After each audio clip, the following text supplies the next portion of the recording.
Hey guys, it's Misty with Mystic Gigi. Today we're going to be doing another Dutch pour, and it's a three-piece. I believe my middle one is 12 by 18 and the two sides are 11 by 14. Um, so today I'm showing you my colors right now, and then my ratios are 2 ounces of Floetrol, 1 ounce paint, ½ ounce water. And if you need any more information, it's all in the description below. Um, Also, if you're not yet subscribed, please consider subscribing. If you're a return viewer, thank you so much for returning and supporting me and sticking around. All right, guys. Also, don't forget to get your ColourArte, Bling It, and primary element pigments, and they have all kinds of goodies, and they have epoxy resin pigments. They have all kinds of good stuff. Go check them out. Leave me any questions that you have, leave them in the comments below.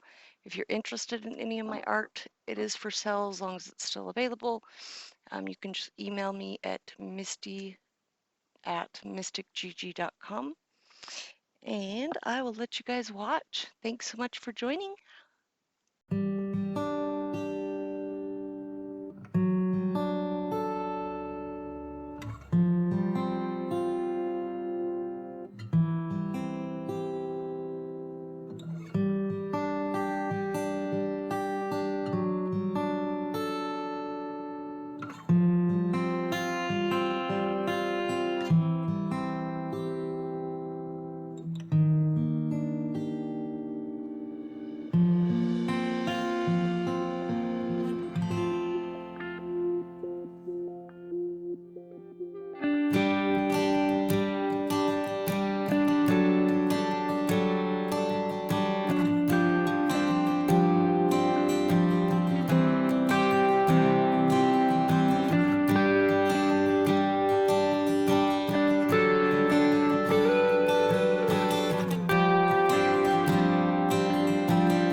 All right, guys, she is done. I am so happy with the way this turned out. I love it. And two, if I didn't mention it, my base color is just black and white mixed together, but more black instead of the white. So that's what made my dark gray background. Um, Also, if you guys ever have problems or struggle with the technique or need help with the technique, I do like video chat to where I can help you with stuff like that. So just if you need help, just email me. I'm more than happy to help. And also, if you're not yet subscribed, please hit that subscribe button, hit the like button, hit the share button, and all that good stuff. It helps me out and it's free for you guys. Um, if you are interested in any of my pieces, email me if you are interested in purchasing them. They're actually surprisingly not very expensive. So even if you're interested in just knowing what the price is, email me and I'm more than happy to chat with you. And oh, check out that lacing. And the cells in there are so pretty. That sparkle. Check out the sparkles from that ColourArte. I love it. So exciting. And that just perfect amount of that light pink color. Can't remember what it's called. Anyways, that peachish pink color, that just makes it perfect amount of pop in there. Oh, look how pretty that is. All right, guys, I appreciate you watching so very much. And if you need any help, please reach out. And don't forget to check my description box below for all my links, discount codes for KS Resin, for ColourArte, for any Amazon links if you need the hairdryer I use, all the way down to Floetrol, to whatever you need. I have all kinds of goodies in the description, so don't forget to check that out. And also go follow me on my Facebook, my Instagram, and my TikTok account. All the links are below, and I hope to see you soon. Until next time, thanks so much, guys. I hope you have a fabulous day.